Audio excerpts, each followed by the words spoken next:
Good evening students.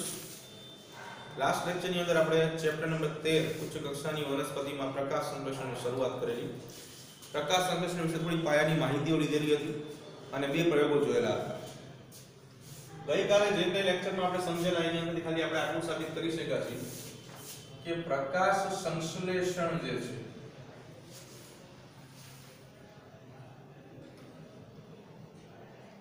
એ પ્રકાશ સંશ્લેષણની પ્રક્રિયા આ રીતે થાય છે.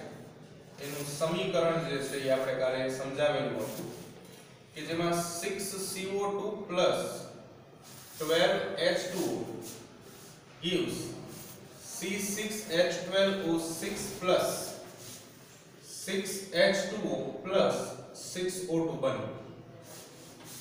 મેં તમને સમજાવેલું હતું કે તમે અહીંયા 12 ની જગ્યાએ 6H2O લો તો આ H2O તમારે લખવાની જરૂર પડે ને એમને સંતુલિત થઈ જાય. હવે ગઈકાલે જે બે પ્રયોગો કર્યા હતા આપણે, અર્ધપર્ણનો પ્રયોગ અને કાળા રંગનો કાગળ જે છે પર્ણ પર મૂકવાનો પ્રયોગ, એના આધારે આપણે બે વસ્તુની સાબિતી કરેલી કે પ્રકાશ સંશ્લેષણની જો પ્રક્રિયા થવી જોઈએ અથવા પ્રકાશ સંશ્લેષણની પ્રક્રિયા વનસ્પતિને કરવી હોય તો એના માટે પહેલા પ્રયોગના આધારે એવી વાત કરી કે પ્રકાશની હાજરી જરૂરી છે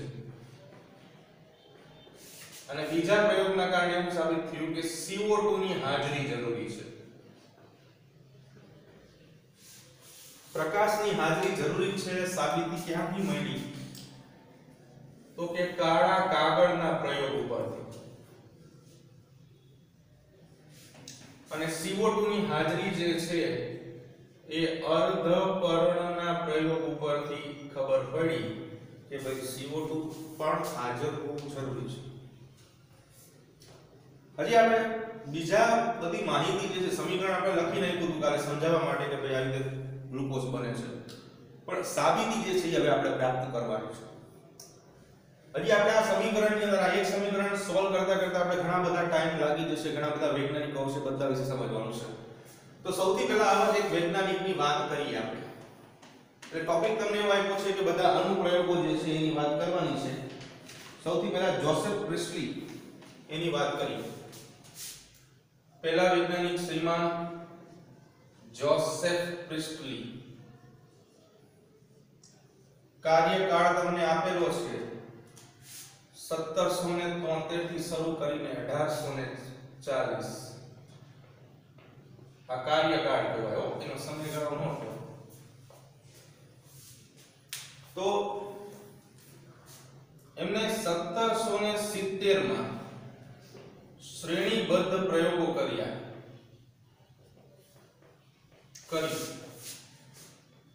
સાબિત કર્યું હતું કે વનસ્પતિઓ પ્રકાશ સંશ્લેષણ દ્વારા O2 એટલે કે ઓક્સિજન વાયુ મુક્ત કરે છે.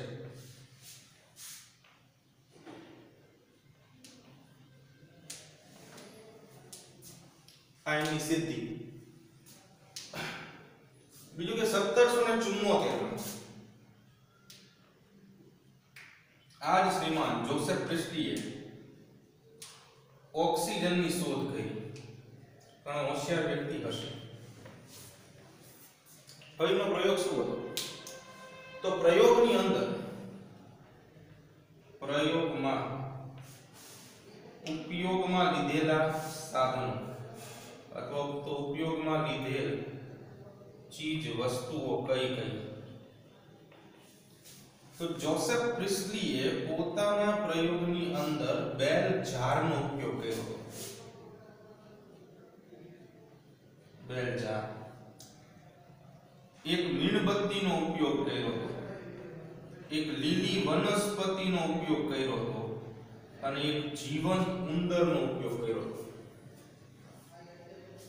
ઘણો ઉપયોગ કર્યો. બેલ જાર શું છે?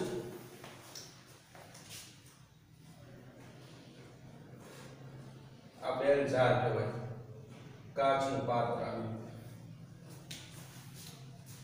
એની અંદર એક વનસ્પતિ જે છે એ રાખી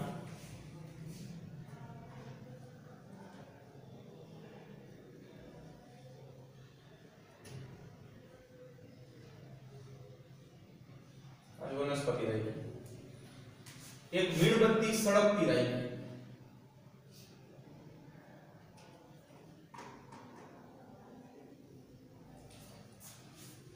અને એની અંદર એક ઉંદર મૂક્યો. ઉંદરની જગ્યા નથી બેલજારમાં, થોડી મોટી કરવી પડશે બેલજાર. ચાલો, ઉંદર દોરતા નથી આપણે, બરાબર, ઉંદરને સમજી રહી છે. તો શું થયું કે આવી રીતે નોર્મલ પરિસ્થિતિ સૌથી પહેલા શું હતું કે આની પહેલા ખાલી જોસેફ પ્રિસ્ટલી મીણબત્તી અને ઉંદર જ રાખ્યો. પ્રયોગ ફાઇનલ જે છે ને એમાં ફાઇનલ સ્ટેજ આ કે સૌથી પહેલા જોસેફ પ્રિસ્ટલીએ શું કર્યું તો કે એક મીણબત્તી અને એક ઉંદર વાળી બેલજાર રાખી. આવી રીતે બેલજાર હતી.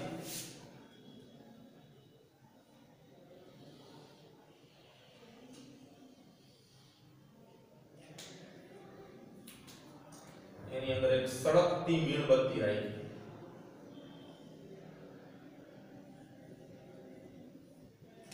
અને એની અંદર ઉંદર રાખ્યો. તો પહેલા કિસ્સામાં શું થયું કે જ્યારે આ બેલજાર છે, બેલજાર, તો જ્યારે ઉંદર અને સળગતી મીણબત્તી રાખી, ઉંદર પ્લસ સળગતી મીણબત્તી, તો એમાં ઉંદર મૃત્યુ પામ્યો.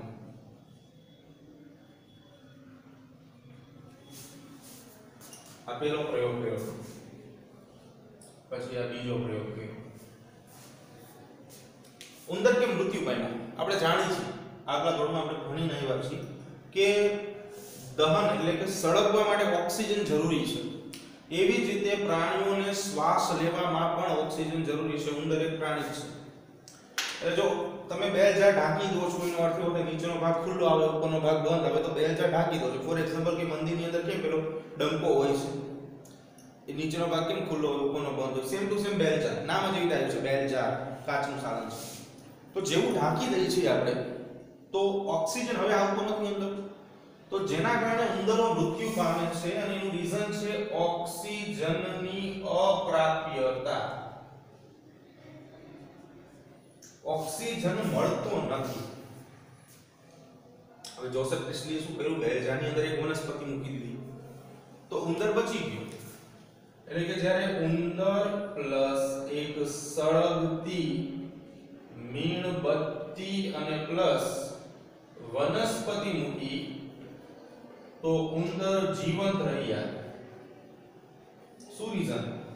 તો કે વનસ્પતિ કઈ એવી પ્રક્રિયા કરે છે કે જેના કારણે ઓક્સિજન જે છે એ મુક્ત થાય છે.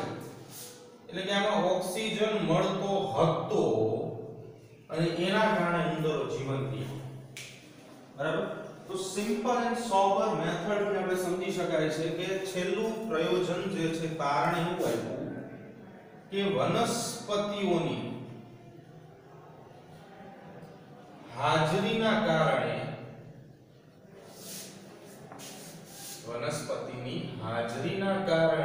ઉંદરો જીવંત રહે છે. સીધી વસ્તુ આપણે ખબર પડે, ઉંદર જીવંત રહે છે. કેમ અહીંયા મરી ગયો તો અહીંયા જીવંત રહે છે? તો આના આધારે એવું આપણે તારણ આપી શકાય કે વનસ્પતિઓ કોઈ એવી પ્રક્રિયા દર્શાવે છે અથવા તો એવી ક્રિયાઓ કરે છે જેના કારણે ઓક્સિજન વાયુ જે છે મુક્ત થાય છે.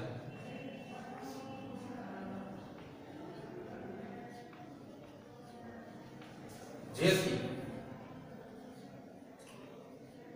ઉંદર પણ જીવંત રહે છે અને મીણબત્તી પણ સળગતી રહે છે. અને મીણબત્તી પણ સળગતી રહે છે. એ શું છે, ઢાંકો ને એટલે મીણબત્તી એ બંધ થઈ જાય. O2ની અપ્રાપ્યતાના કારણે ઉંદરો મૃત્યુ પામે અને સાથે સાથે મીણબત્તી ઓલવાઈ જાય.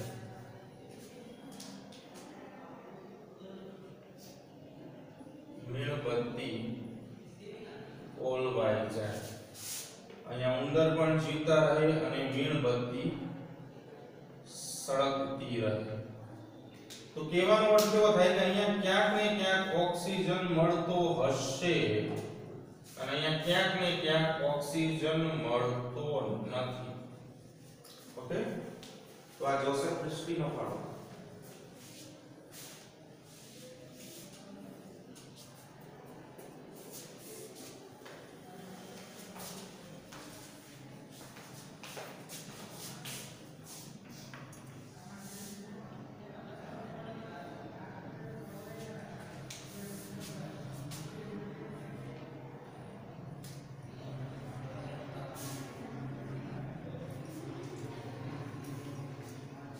Okay, next.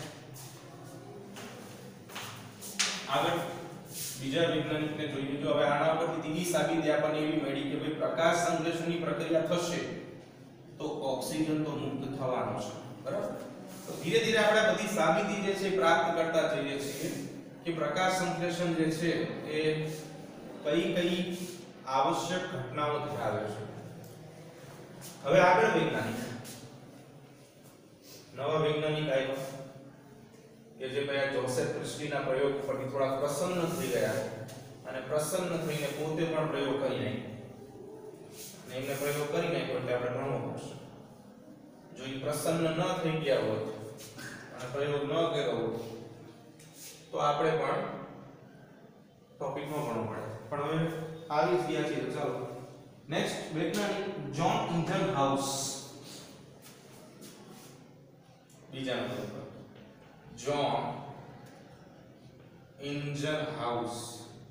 ઘર જેવું નામ છે, હાઉસ ઘર. બરાબર? સમયગાળો છે 1730 થી 1799. કાર્યની સમયગાળો 1730 થી 1799. જ્હોન ભાઈ ઇન્જનહાઉસ શું કીધું? તો કે પ્રિસ્ટલી સાહેબના પ્રયોગ ઉપરથી જ્હોન ઇન્જનહાઉસ પણ પ્રયોગ કરવા માટે પ્રેરણા. એટલે કે જોસેફ પ્રિસ્ટલી ના પ્રયોગ પરથી તેઓએ પણ પ્રયોગ કર્યો. હવે એમને થોડોક વિશિષ્ટ પ્રયોગ કર્યો.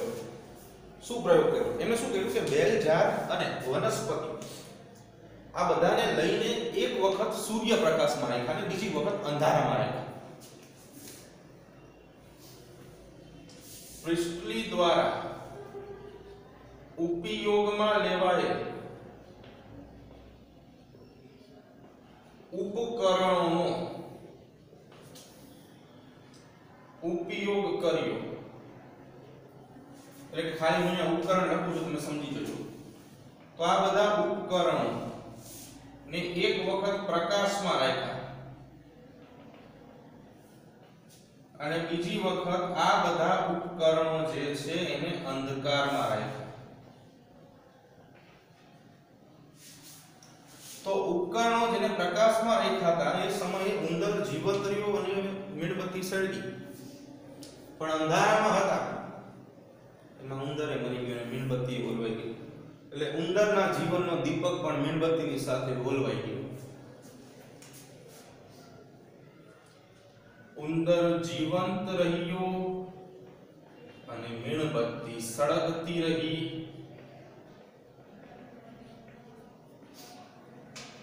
ઉંદર વયો ગયો, ઉંદર મૃત્યુ પામ્યો. Rest in peace for this rat. અને મીણબત્તી હોલવાઈ ગઈ. ચાલો 5 મિનિટનું મૌન પાડશું આપણે જે મૃત થઈ ગયેલા ઉંદર ઉપર. બરાબર? કે ભગવાન એની દિવ્ય આત્માને શાંતિ આપે. પણ અત્યારે આપણે શાંતિની નહીં, આના તારણની જરૂર છે. એટલે આના આધારે તારણ એવું નીકળ્યું કે પ્રકાશની અંદર ઉંદર જીવંત રહે છે ને અંધકારની અંદર ઉંદર ભાઈ મૃત્યુ પામે છે. તો એનું કારણ એવું થઈ શકે કે પ્રકાશ સંશ્લેષણ માટે પ્રકાશની પણ એટલી જ જરૂરિયાત છે જેટલી તમારે બાયોલોજી ભણવા માટે વિકાસની છે. ચાલો, પ્રકાશ સંશ્લેષણની પ્રક્રિયા માટે પ્રકાશની હાજરી પણ અનિવાર્ય છે. માટે પ્રકાશની હાજરી પણ અનિવાર્ય છે, એટલે કે પ્રકાશની ગેરહાજરીમાં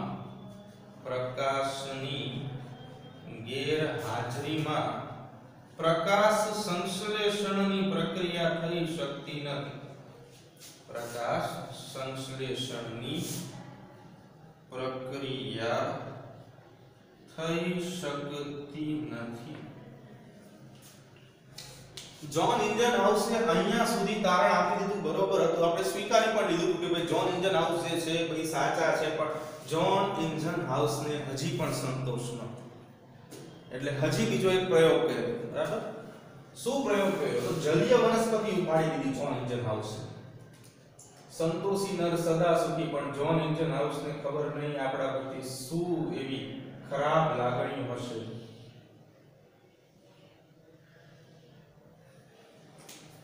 ફનેલ કહેવાય. શું કહેવાય? ફનેલ. તમે ગુજરાતીમાં ગળણી કહેતા છો, બધું સાચું છે, અંગ્રેજીમાં ફનેલ કહેવાય. હવે આવી એક ફનેલ લીધી અને ફનેલને આવી રીતે બીકરના તળિયે અડાડી દીધી. થોડી હવામાં લાગે છે, કઈ વાંધો નહીં, ચાલશે, આપણે ધારી લઈએ કે ઈ છેડો અડી ગયો છે. આની અંદર જલીય વનસ્પતિ અથવા તો જલજ વનસ્પતિ જે છે હાઇડ્રીલાનો ઉપયોગ કરેલો, પણ નામ નથી આપ્યું તો ખોટું આપણે આપણી યાદ શક્તિને નુકસાન નહીં પહોંચાડીએ મિત્રો.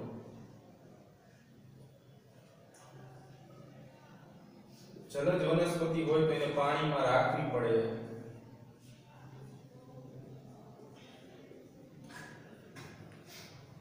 અને ઉપરની બાજુએ આવી રીતે ટેસ્ટ ટ્યુબ ઢાંકી દીધી. તો આમાં જલજ વનસ્પતિનો ઉપયોગ દ્વારા પ્રયોગ કર્યો.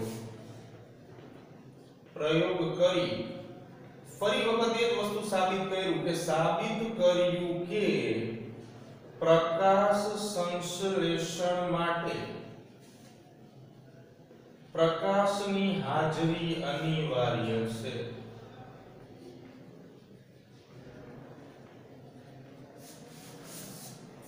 અહીં આપણે માની લીધું, પણ ઇન્જન હાઉસને હજી આગળ વધવું હતું.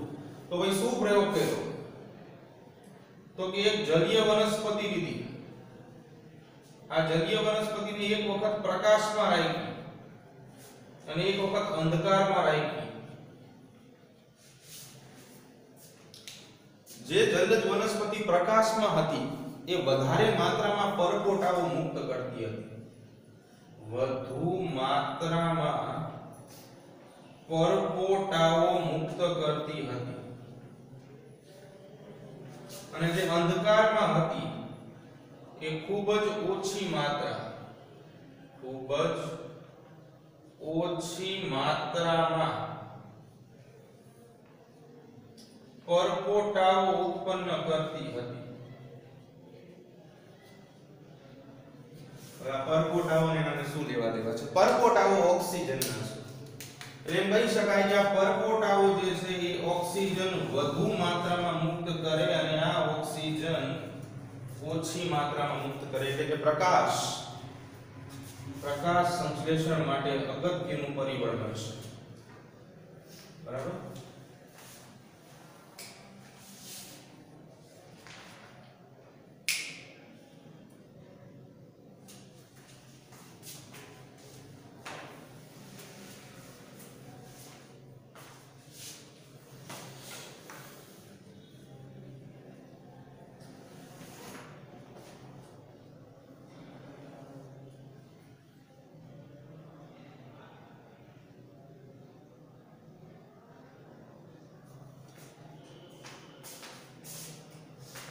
લેટ્સ ગો આગળ જઈએ. બે વૈજ્ઞાનિકો જોયા, ત્રીજો જોઈએ શું કહેવા માંગે છે.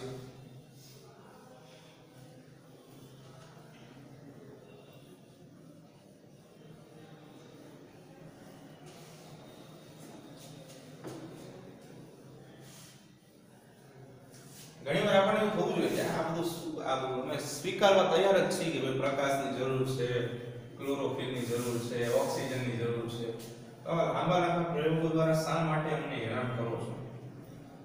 તો મિત્રો આપણે શું એક લાઈન યાદ રાખવા માટે સરળ છે કે ભાઈ આવો ઓક્સિજન નીકળશે, પ્રકાશની જરૂર છે. પણ આ એક લાઈન અત્યારે જે આપણે યાદ રાખી છે ને એ સાબિત કરવા માટે ઘણા વૈજ્ઞાનિકોએ પોતાનું જીવનકાળ ગુમાવી દીધું. આજીવન મૈથા છે ત્યારે આ બધું આપણે શીખી શકીએ છીએ અહીંયા.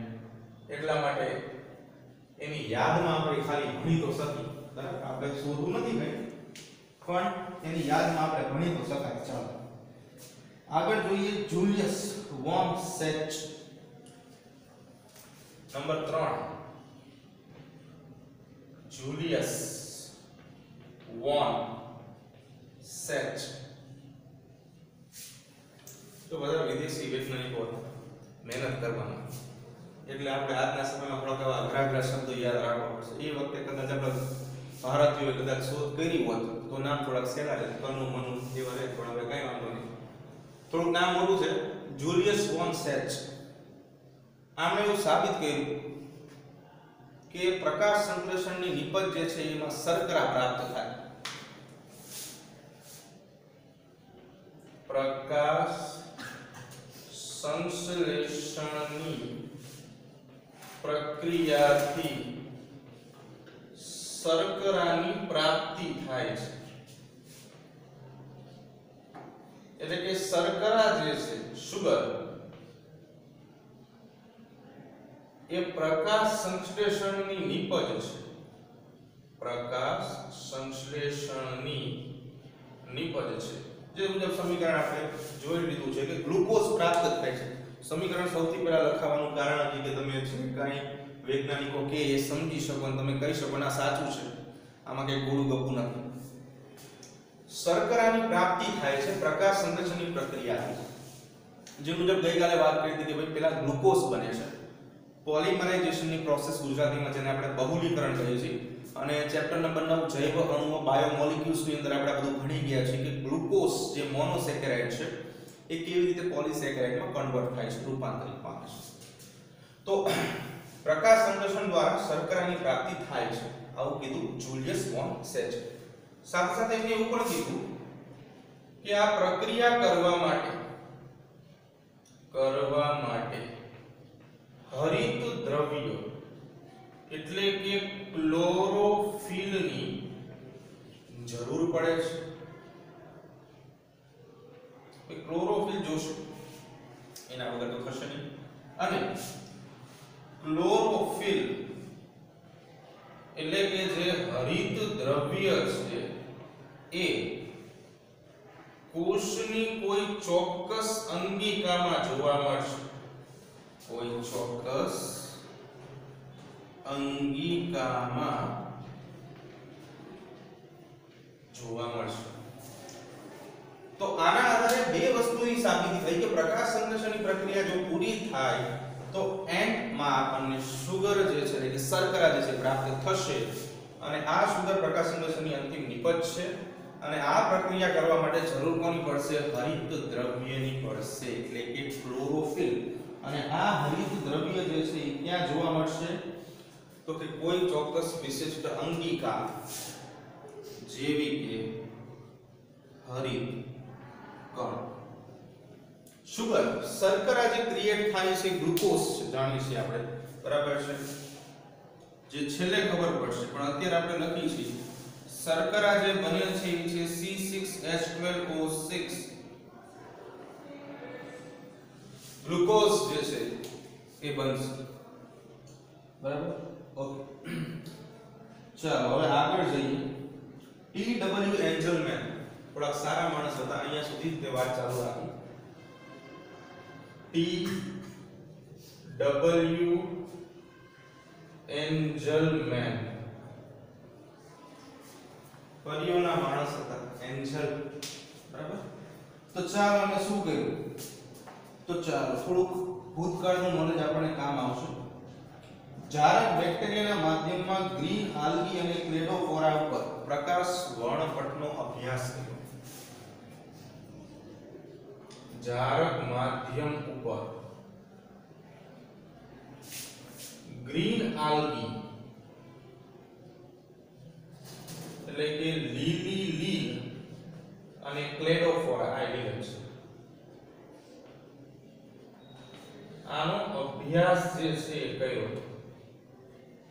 જારક માધ્યમ જારક પણ હદસમાં ભણી જશો બધું જારકનો અર્થ એવો થાય કે જ્યાં ઓક્સિજનની સરળતાથી પ્રાપ્યતા થાય એટલે ઓક્સિજનની પ્રાપ્યતા એની ઉપર આ બધાનો અભ્યાસ કર્યો અને સાથે સાથે એમને પ્રકાશના દ્રશ્ય પ્રકાશના વર્ણપટનો અભ્યાસ કર્યો એટલે કે પ્રકાશના વર્ણપટનો અભ્યાસ કર્યો પ્રકાશનો વર્ણપટ જે સમજવા માટે એમને પ્રિઝમનો ઉપયોગ કર્યો આગળ ભણી ગયા છો આગલા ધોરણમાં પ્રિઝમ જે છે બરાબર કે જે સફેદ પ્રકાશ કે જેને તમે શ્વેત પ્રકાશ કહો છો એ શ્વેત પ્રકાશને જો આપણે પ્રિઝમ પર આપાત કરીએ તો એમાં અલગ અલગ રંગો મળે જેમ કે જાની વારી પીનારા 7 રંગોનો દ્રશ્યમાન વર્ણપટ મળે હવે આનું પૂરું નામ તો આવડતું હશે બરાબર ઓળખું હશે અમુકે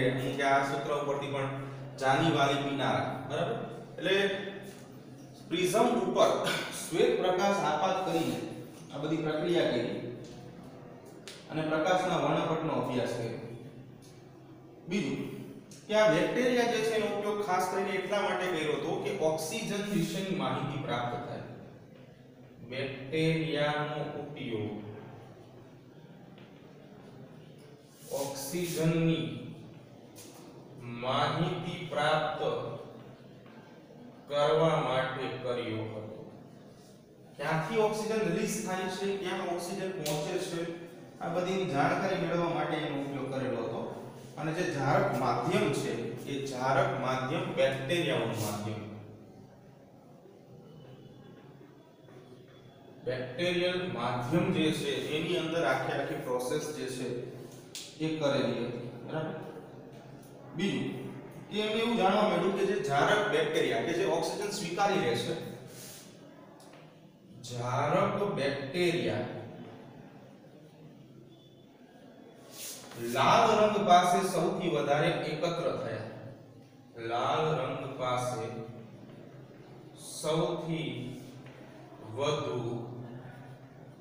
એકત્રિત થયા કારણ કે લાલ રંગ વધુ માત્રામાં પ્રકાશ સંશ્લેષણ કરી શકે છે આખા ચેપ્ટરની પાછળ લાસ્ટ ટોપિક આવશે તેમાં જોશું કે રંગ કેવી રીતે અસર કરે છે બરાબર બીજું કે આના સાથે સક્રિય વર્ણપટ જે છે એનું વર્ણન કરવામાં આવ્યું અને ક્લોરોફિલ A અને B સમાન પ્રકારનો શોષણ વર્ણપટ ધરાવે છે સક્રિય વર્ણપટ એનો અભ્યાસ કર્યો સક્રિય વર્ણપટ જાની વાલી કિનારા અનુસાર કે ભાઈ આ બધા રંગો છે 7 રંગો પ્રકાશના એની અંદર કયા રંગમાં સૌથી વધુ માત્રામાં પ્રકાશ સંશ્લેષણ થાય છે લાલ રંગમાં બરાબર અને જે ક્લોરોફિલ A અને ક્લોરોફિલ B આ બે સમાન શોષણ વર્ણપટ ધરાવતા હતા સમાન શોષણ વર્ણપટ ધરાવે ક્લોરોફિલ જે છે 5 પ્રકાર છે આગળ પણ આપણે સમજાવેલું છે છતાં જોઈ લો ક્લોરોફિલ 5 ટાઇપ્સ છે chlorophyll small a chlorophyll small b chlorophyll small c chlorophyll small d chlorophyll small e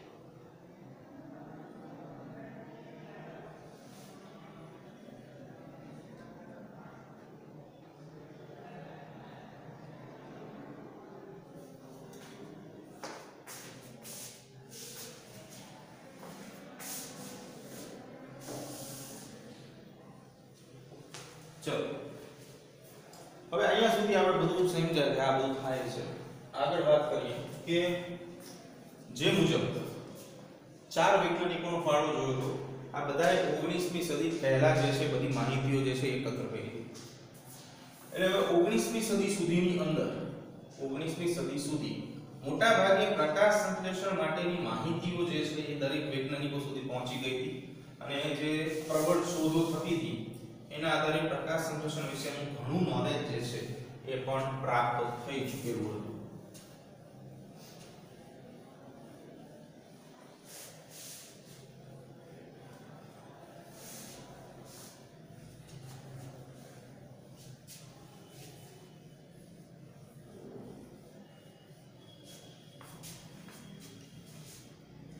તો હવે આગળ શું હવે આપણે જોઈએ ચાલો તો જે મુજબ વાત કરી ઘણા બધા સંશોધનકારો જે છે આ પ્રક્રિયાની અંદર લાગી ગયા હતા બરાબર તો 19મી સદી સુધીની અંદર 19મી સદી સુધી એટલી વાતોની ખબર પડી ગઈ હતી કે ભાઈ પ્રકાશ સંશ્લેષણ માટે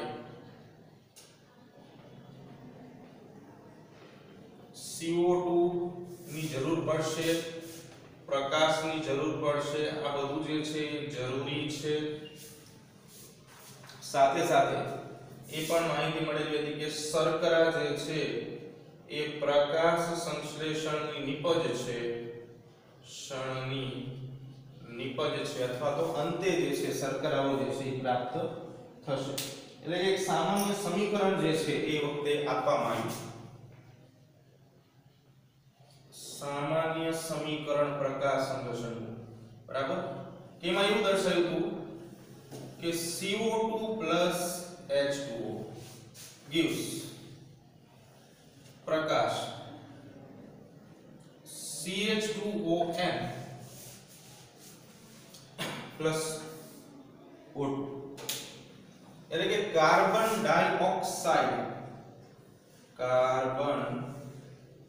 ડાયોક્સાઇડ પાણી બધા ભેગા થઈને શર્કરા જે છે બનાવે છે અને ઓક્સિજન વાયુ જે છે એ વાતાવરણમાં મુક્ત થાય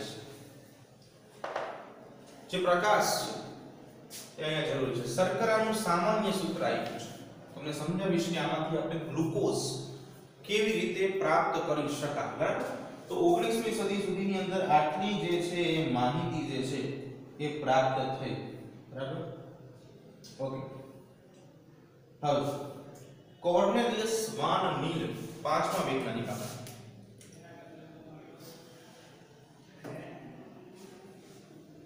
કોર્નેલિયસ વાન નીલ આ શ્રીમાન આવ્યા ક્ષેત્રમાં પોતે જંગલે 1897 થી લઈને 1985 નો સમયગાળો છે 1897 થી 1985 નો સમયગાળા દરમિયાન બધું કાર્ય કર્યું એમને એવું દર્શાવ્યું લીલા રંગના બેક્ટેરિયાનો ઉપયોગ કર્યો લીલા રંગના બેક્ટેરિયા ઉપર પ્રયોગો કર્યા બેક્ટેરિયા ઉપર પ્રયોગો કર્યા એમને એવું દર્શાવ્યું કે પ્રકાશ સંશ્લેષણની પ્રક્રિયા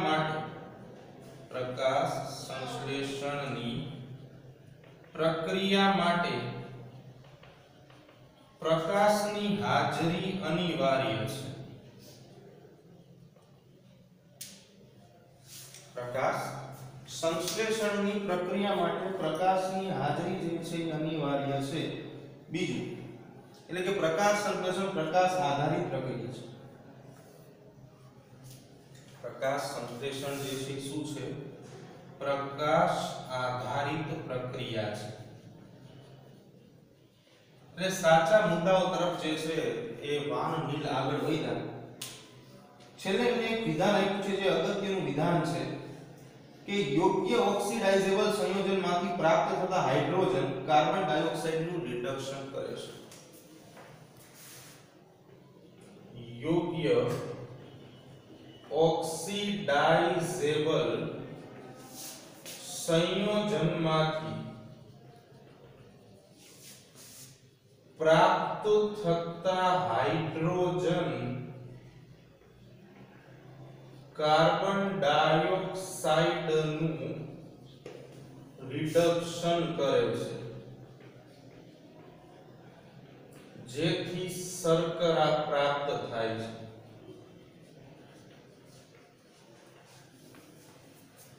એક સમીકરણ પણ આપ્યું છે જનરલી સમીકરણ જે છે આ રીતે છે કે H2A CO2 H2A CO2 gives CH2O O2 A આ રીતનું સમીકરણ છે. સંતુલન જે છે એ આપણે જોઈ લઈએ.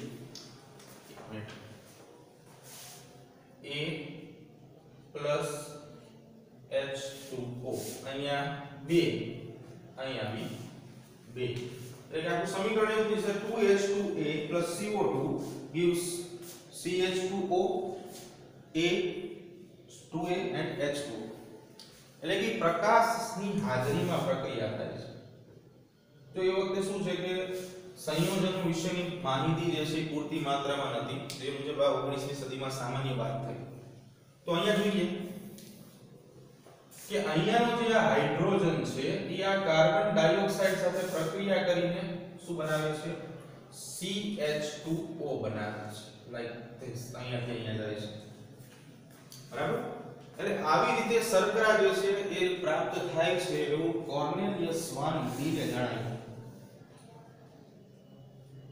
બીજું કે સાથે સાથે H2O જે છે એ હાઇડ્રોજન દાતા છે એવી માહિતી આગળ પ્રાપ્ત થઈ. લીલી વનસ્પતિઓમાં H2O એટલે કે પાણી એ હાઇડ્રોજન દાતા છે, એટલે કે આ હાઇડ્રોજન મુક્ત કરે છે અથવા તો હાઇડ્રોજન આપે છે એવી સામાન્ય માહિતી જે છે એ પ્રાપ્ત થાય.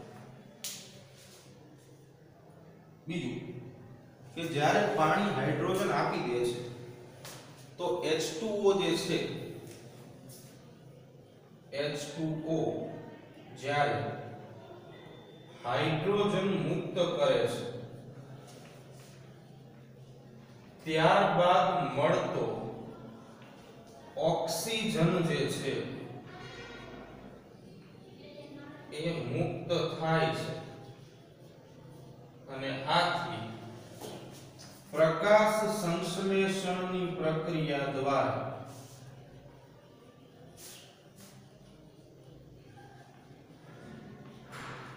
O2 એટલે કે ઓક્સિજન મુક્ત થશે.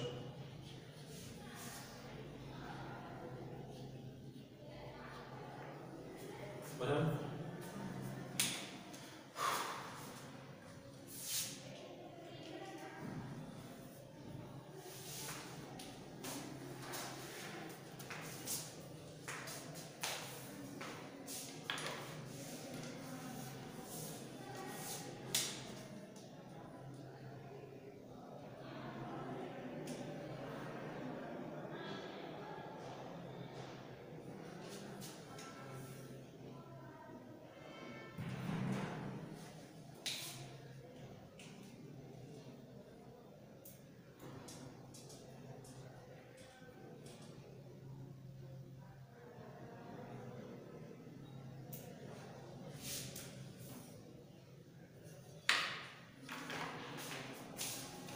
ઓકે, ચાલો.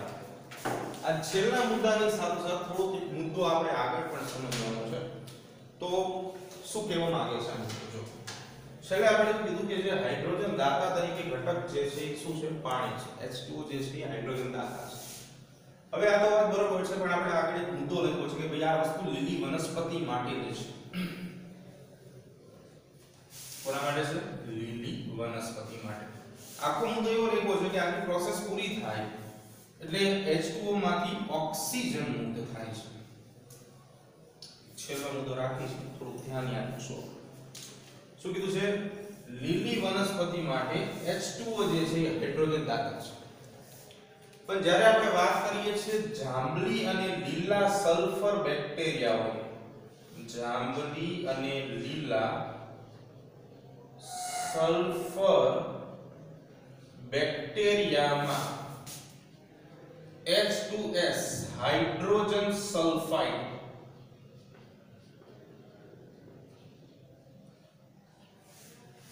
આમ દ્રાવણ જેવી ને ગટર જેવી ભાષા.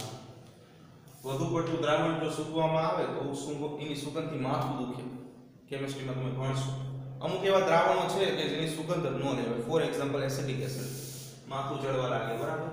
તો H2S જે છે હાઇડ્રોજન સલ્ફાઇડ આ હાઇડ્રોજન સલ્ફાઇડ જે છે એ સલ્ફર યુક્ત જાંબલી અને લીલા બેક્ટેરિયામાં હાઇડ્રોજન દાતા છે H2SA હાઇડ્રોજન દાતા છે એટલે કે અહીંયા એ હાઇડ્રોજન મુક્ત કરશે જાંબલી અને લીલા રંગના બેક્ટેરિયા. હવે સામે એક બીજો મુદ્દો લખ્યો હતો કે જ્યારે લીલી વનસ્પતિ H2O સ્વીકારે છે અને એની અંદરનો હાઇડ્રોજન જે છે પોતે ઉપયોગમાં લે છે એટલે પાણી એના માટે હાઇડ્રોજન દાતા થઈ ગયું. તો પાણી જ્યારે હાઇડ્રોજન દાતા છે તો એ H2 મુક્ત કરે છે અને ત્યારબાદ ઓક્સિજન મુક્ત થાય છે. તો પ્રશ્ન એવો છે અહીંયા H2S છે એટલે અહીંયા ઓક્સિજન મળવાની સંભાવના 0 છે. જાંબલી અને લીલા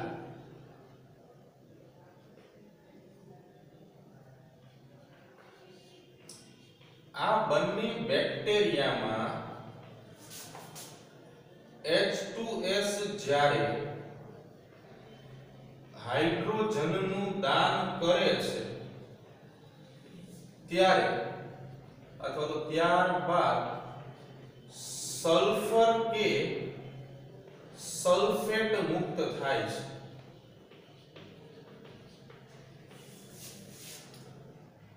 આ સલ્ફર કે સલ્ફેટ એ ઓક્સિજન સ્વરૂપે જ મુક્ત થશે. ઓક્સિજનના સ્થાને મુક્ત થશે.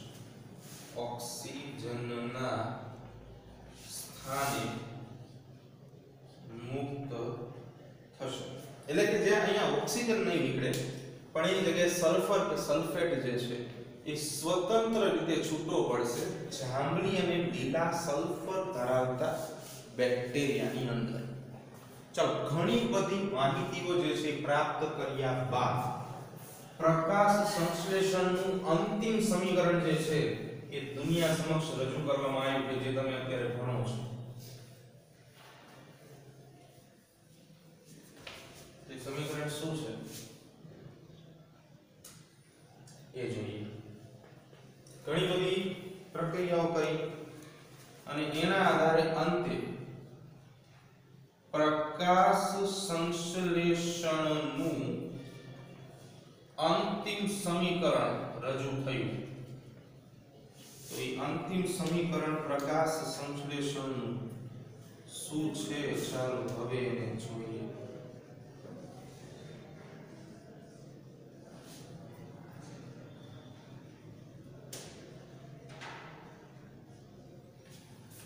તો પ્રકાશ સંશ્લેષણનું અંતિમ સમીકરણ ગઈકાલે પણ જોયું હતું, હમણાં પણ લેક્ચર ચાલુ કર્યો ત્યારે જોયું હતું. 6CO2 12H2O પ્રકાશ અને ક્લોરોફિલની હાજરી અનિવાર્ય છે જેના પરિણામે C6H12O6 6H2O and 6O2 જે છે એ રિલીઝ થશે. તો જે શર્કરાની આપણે વાત કરતા હતા આ શર્કરા આપણી ગ્લુકોઝ છે. શર્કરા ગ્લુકોઝ તમને સમજાવેલું હતું કે હમણાં જ્યારે આપણે લખતા હતા તો શર્કરાનું સામાન્ય સૂત્ર આ રીતે હતું CH2O અને અહીંયા N હોય. અહીંયા જે N ની વાત કરીએ છીએ આ જે છે ને શર્કરાનું સામાન્ય સૂત્ર છે. કોઈ પણ શર્કરાનું સામાન્ય સૂત્ર જે છે આ રીતે હોય જ્યાં n બરાબર કાર્બનની સંખ્યા લખવાની આવે. n બરાબર શું કરવાની? કાર્બનની સંખ્યા. ગ્લુકોઝ જે છે 6 કાર્બન વાળી શર્કરા છે. ગઈકાલે સમજાવેલું હતું કે જેને બીજા શબ્દોમાં આપણે હેક્સોઝ શર્કરા તરીકે ઓળખીએ છીએ. હેક્સોઝ શર્કરા. તો એનો અર્થ એવો કે ગ્લુકોઝ માટે કાર્બનની સંખ્યા કેટલી આવે? 6.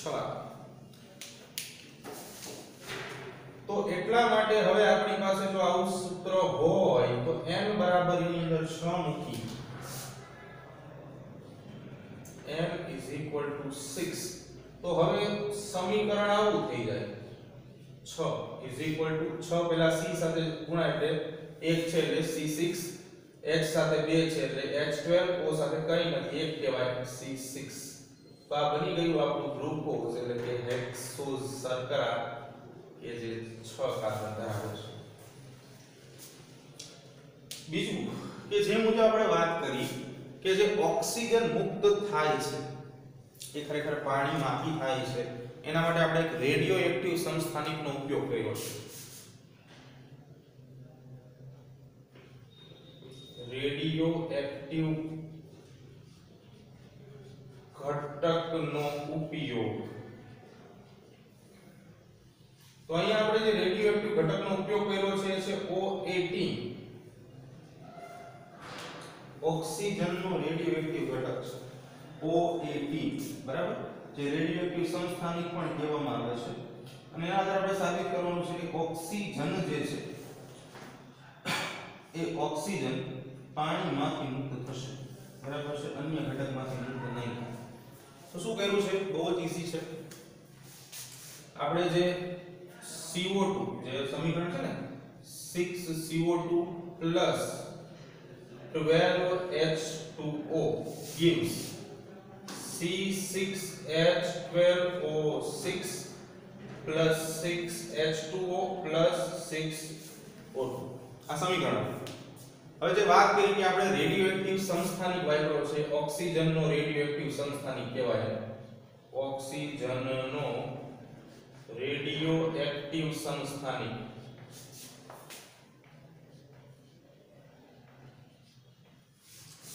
તો એમાં એક લેબલિંગ કરવું પડે લેબલિંગ નો અર્થ એવો થાય જો સમજો અહીંયા આપણી પાસે બે એવા ઘટકો છે કાર્બન ડાયોક્સાઇડ અને પાણી કે જે બે ઓક્સિજન ધરાવે છે તો અહીંયા સૌથી પહેલા આપણે શું કરીએ કે ભાઈ આ ઓક્સિજન છે પાણીનો H2 એને O18 વડે લેબલિંગ કરીએ એટલે આનો અર્થ એવો થાય કે અહીંયા જે ઓક્સિજન છે એ રેડિયોએક્ટિવ સંસ્થાનિક ધરાવતો ઓક્સિજન છે એટલે કે રેડિયોએક્ટિવ ઓક્સિજન છે બીજામાં નોર્મલ ઓક્સિજન છે સામાન્ય ઓક્સિજન છે રેડિયોએક્ટિવ નથી આ શું છે સામાન્ય ઓક્સિજન છે હવે સામે આપણને ત્રણ નિપજો મળે છે ગ્લુકોઝ પાણી અને ઓક્સિજન આપણે ખાલી એટલું જોવાનું છે કે ત્યાં છેલ્લો ઓક્સિજન જે છે એ મુક્ત થાય છે એ શેમાંથી મુક્ત થશે જો એ ઓક્સિજન સામાન્ય ઓક્સિજન હશે તો આપણે એમ કહી શકાય કે CO2 માંથી મુક્ત થાય છે પણ જો એ ઓક્સિજન રેડિયોએક્ટિવ હોય તો આપણે એમ સાબિત કરી શકાય કે ભાઈ એ H2O માંથી મુક્ત થાય છે અને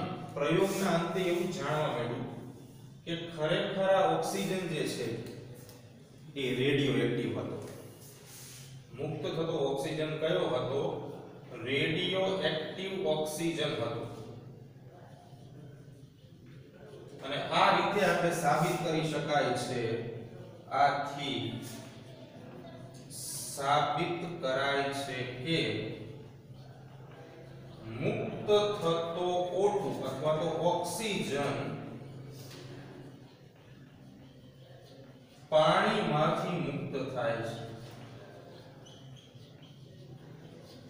બરાબર પાણીના અણુને જ આપણે O18 વાળા ઓક્સિજનથી લેબલિંગ કર્યું હતું તો તેનું આવરણ લગાડેલું હતું બરાબર તો બસ બધા વૈજ્ઞાનિકોની કાર્યપ્રણાલી પૂરી થઈ ગઈ છે અહીંયા અને સાથે સાથે આપણે આજનો લેક્ચર પણ પૂરો કરી છે તો આજે બસ આટલું રાખી બાકીનું આવતીકાલે નેક્સ્ટ લેક્ચરમાં જોશું